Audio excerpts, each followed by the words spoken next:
বাবা আচ্ছা বাবা আর অঞ্চলের মঠକୁ পরিত্যাগ করি বাবা ବହୁତ ପଥ ଶ୍ରାନ୍ତ ହୋଇ ଆଜି ଆମେ ବାଲିମି ମଠରେ ପହଞ୍ଚି ଯାଇଛେ ବାବା ଧନ୍ୟ କହିବ ଗ୍ରାମବାସୀ ମାନଙ୍କୁ ଭାବରେ ଗ୍ରାମର ମହୋତ୍ସବ ଉପଲକ୍ଷେ ସାଧୁ ସନ୍ଥ ମାନଙ୍କୁ ନିମନ୍ତ୍ରିତ କରିଛନ୍ତି ଭାବରେ ଭୋଜନ ଦେଇ କଲ୍ୟାଣ ନିମନ୍ତେ ସମସ୍ତଙ୍କର ଆଚ୍ଛା କିରେ ଜୀବ ସାଧୁ ସଙ୍ଗ ବିନୁ ଲଭିନ ପାରେ ମୋର ତନୁ କୀଟ ପତଙ୍ଗ ଖଗ ମୃଗ ସାଧୁ ସଙ୍ଗମେ ମୋକ୍ଷ ଯୋଗ ସାଧୁ ଯେ ମଳୟ ପବନ କରନ୍ତି ଚନ୍ଦନ ତାଙ୍କରି ଉଦ୍ଦେଶ୍ୟରେ ଜଗତ ପିତାଙ୍କ ନିକଟରେ ପ୍ରାର୍ଥନା ପୂର୍ବକ ନିବେଦନ କରିବା ପାଇଁ ଗୋଟିଏ ଢଗ ଢମାଳି ସଦେବେ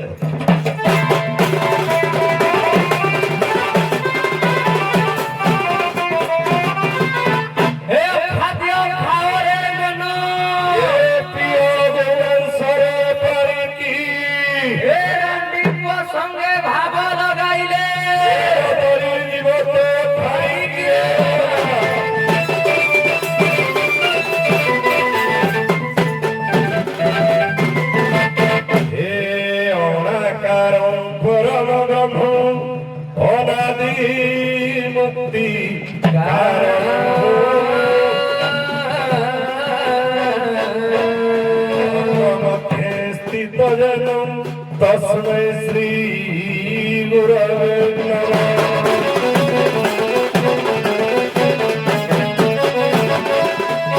जय जगन्नाथ पतित पावन ओडिशा भोर ठाकुर बाबा जी हो ओडिशा भोर ठाकुर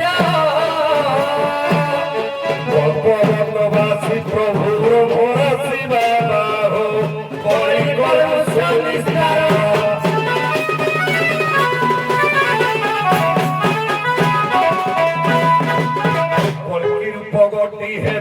बहुल कला धला घोड़ा चढ़ी बाबा जी हो कला धला घोड़ा चढ़ी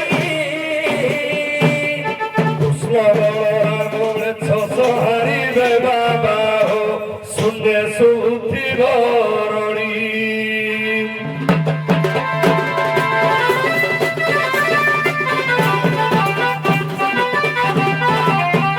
भव संसार देवे पार भग हरे कृष्ण राम अच्छा बाबा भजे हरे कृष्ण नाम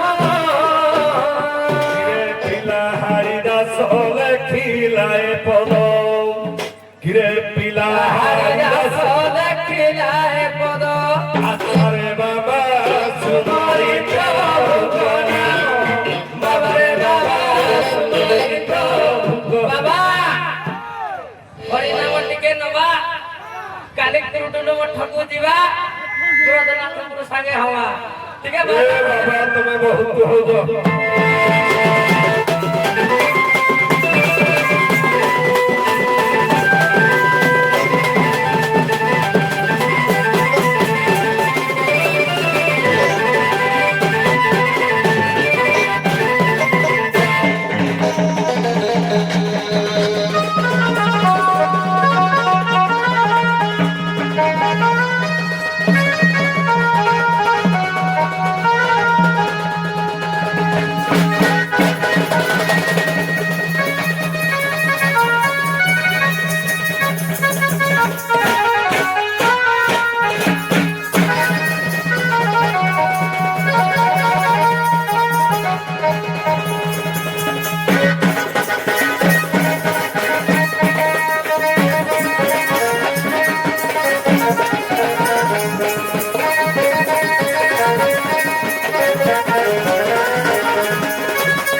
ଯାହା ହଉ ପଥଶ୍ରାନ୍ତ ହୋଇ ଆଜି ପହଞ୍ଚି ଯାଇଛନ୍ତି ଗ୍ରାମକୁ ବାବା।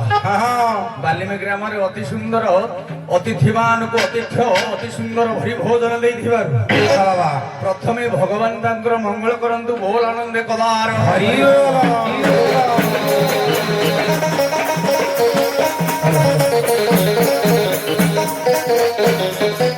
ଆଚ୍ଛା ବାବା, ଏ ପଥ ଶାନ୍ତ ନିମନ୍ତେ ତାହେଲେ ପଦେ ଅଧା ଭାଗ ହେଇଯାଉ। ହଉ ବାବା ଆଚ୍ଛା ଆଚ୍ଛା, ଶାଶୁ ହୋଇଥାନ୍ତା ହଇଲା ଶାଳୀ, ଭଲ କଥା। ଶ୍ୱଶୁର ହୋଇଥାନ୍ତା ହଇଲା ଶଳା, ବାପାକୁ ଭେଣଇ ପୁଅ ଡାକିଲା ରେ ବାବା।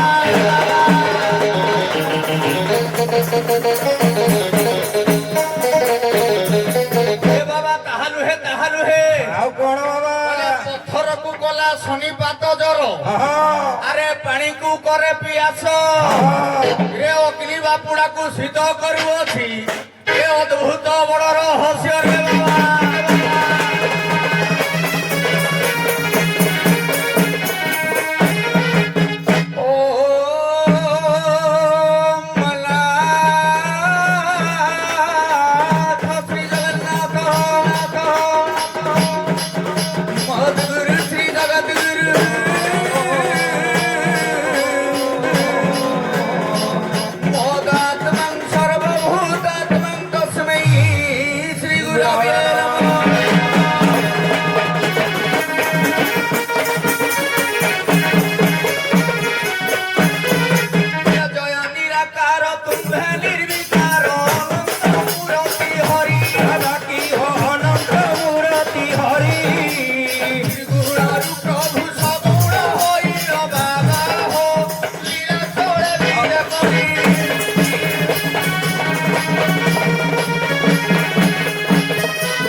ଆଜି ଆମ ବାଲିମି ଗାଁର କେତେ ଭାଗ୍ୟ, ଯୋଉ ଗାଁରେ ସାଧୁ ସନ୍ତଙ୍କର ପାଦ ପଡେ ସେ ଗାଁ ପବିତ୍ର। ବାବା ଆପଣମାନେ ତ ବହୁତ ଢଗ ଢମାଳି ପାଇଲେ, କିନ୍ତୁ ଗୋଟିଏ ଢଗ ନୁହଁ, ଶାସ୍ତ୍ର କଥା। ଆପଣ ଢଗ ଭାବିବେନି। ଚୋରି କଲା ଲୋକ ବୈକୁଣ୍ଠେ ବାସ, ଗଙ୍ଗା ସ୍ନାନ କଲେ ବଂଶ ନାଶ, ବିଧବା ନାରୀର ବଡ କରମ, ଗୋ ବଧ ଠାରୁ ନାହିଁ ଧର୍ମ। ଏହି ଉକ୍ତି ଗୁଡିକ କେଉଁ କେଉଁ ଶାସ୍ତ୍ରରେ ଉଲ୍ଲେଖ ଅଛି? କୁହନ୍ତୁ ବାବା। ଆଜ୍ଞା, ଚୋରି କଲା ଲୋକ ବୈକୁଣ୍ଠେ ବାସ। ଚୋରି ବୈକୁଣ୍ଠ ହେଲା ପବିତ୍ର ଜିନିଷ। ଆଜ୍ଞା, ଯିଏ ପର ମାନେ ଷଡ଼ ଋତୁ ହରଣ କରି ଦିଏ ସିଏ ଯାଇ ବୈକୁଣ୍ଠରେ ବାସ କରେ। ଚୋରି କଲା ଗଙ୍ଗା ସ୍ନାନ କଲେ ବଂଶ ନାଶ। ଆଜ୍ଞା, ଗଙ୍ଗା ହଉଛି ପବିତ୍ର ଜିନିଷ। ଗଙ୍ଗାରେ ସ୍ନାନ, ଗଙ୍ଗା ହଉଛି ପବିତ୍ର ଜାଗା। ତେଣୁ ଗଙ୍ଗାରେ ସ୍ନାନ କରେ, ଗଙ୍ଗା ଯେପରି ପବିତ୍ର ହୁଏ, ଯଦି ମନୋରୂପକ ଦେହରୁ କାମ, କ୍ରୋଧ, ଲୋଭ, ମୋହ ଏ ପ୍ରକାର ବର୍ଜନ କରିବ, ତାହେଲେ ପବିତ୍ରତା ଆସେ ଗଙ୍ଗା ଭଳି। ଆଜ୍ଞା, ଦିଟା ଥିଲା ତାଙ୍କ ପାଇଁ। ବିଧବା ନାରୀର ବଡ କରମ, ଗୋ ବଧ ଠାରୁ ନାହିଁ ଧର୍ମ। ବହି ହେଲା ରସ ବିନୋଦ ଅଷ୍ଟାଦଶ ଅଧ୍ୟାୟ କଥା। ବୁଝିଲେ କି? ଏଗୁଡା ସବୁ କୋଉ କୋଉ ଶାସ୍ତ୍ରରେ ଅଛି। ଆପଣ ମାନେ ଯୋଉ ପ୍ରକାର କଳାକାର, ପ୍ରଶ୍ନଟେ ପଚାରିବାକୁ 3 ଥର ଭାବିବାକୁ ପଡୁଛି। ଆପଣ ମାନେ ଯଦି ଇଆଡେ ଛାଡୁ କହିବେ ତାହେଲେ କହିବ କିଏ? କୁହନ୍ତୁ। ଆଜ୍ଞା, ବିଧବା ନାରୀର ବଡ ଧର୍ମ। ବିଧବା ନାରୀ ହେଲେ କିଏ? ନା ଆମର ତୁଳସୀ ଦେବୀ ବା ବୃନ୍ଦାବତୀ।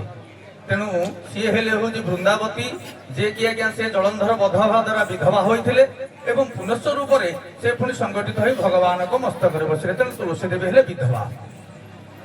ଉଭୟ ଯୋଉ ପ୍ରକାର ଉତ୍ତର ଦେଲେ ଆଉ ଗୋଟେ ଆଜ୍ଞା କହିଲେ କଣ, ଗୋବଧ କଲେ, ଗୋବଧ ଠାରୁ ନାହିଁ ଧର୍ମ।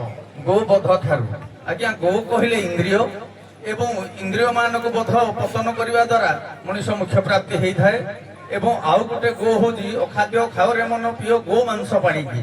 ତେଣୁ ଗୋ କହିଲେ ଯଥା ଗୁରୁମାନଙ୍କୁ ଯଥା ସଦ୍ଗୁରୁ ଚିନ୍ତନ କରିବା ଦ୍ୱାରା ଶରୀରରୁ ସମସ୍ତ ମଧ୍ୟ ପାପନାଶନ ହେଇଥାଏ।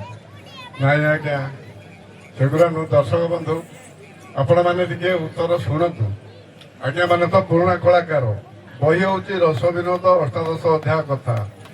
ଆମର ଚୋରି କଲା ଲୋକ ବୈକୁଣ୍ଠେ ବାସ, ରାବଣ ସୀତାଙ୍କୁ ଚୋରି କରି ଦସ୍ୟୁ ରଚନା କରାହେଲା, ବାଲ୍ମୀକି ହେଲା, ରାମାୟଣରେ ଉଲ୍ଲେଖ ଅଛି। ବୁଝିଲେ କି ନାହିଁ? ତା ଭିତରେ ଗଙ୍ଗା ସ୍ନାନ କଲେ ବଂଶ ନାଶ, ଯାଦବ ବଂଶ ଗଙ୍ଗା ସ୍ନାନ କରି ବଂଶ ନାଶ ହେଲା, ଆଜ୍ଞା ହରିବଂଶରେ ଉଲ୍ଲେଖ ଅଛି। ଏଇ ଦିଟା କହିଲେ ଆଉ ଦିଟା କହିବିନି ଆଜ୍ଞା, କାରଣ ଆପଣ ମାନେ ପୁରୁଣା କଳାକାର ଅନେକ ଜାଗାରେ ବାବାରେ ପହଞ୍ଚୁଛନ୍ତି। ଯାହା ହଉ ଆପଣ ମାନଙ୍କର ରୂପ ଚେହେରା ଯାହା ଅଛି ଠିକ ଅଛି ନା। ଆଉ ଆଜ୍ଞା ଦର୍ଶକ କଣ ଶୁଣିପାରୁନାହାନ୍ତି? ଏତିକି କଳାକାର ଆଜ୍ଞା ଦର୍ଶକ ଆପଣଙ୍କୁ ଖୁସି ଲାଗୁନି?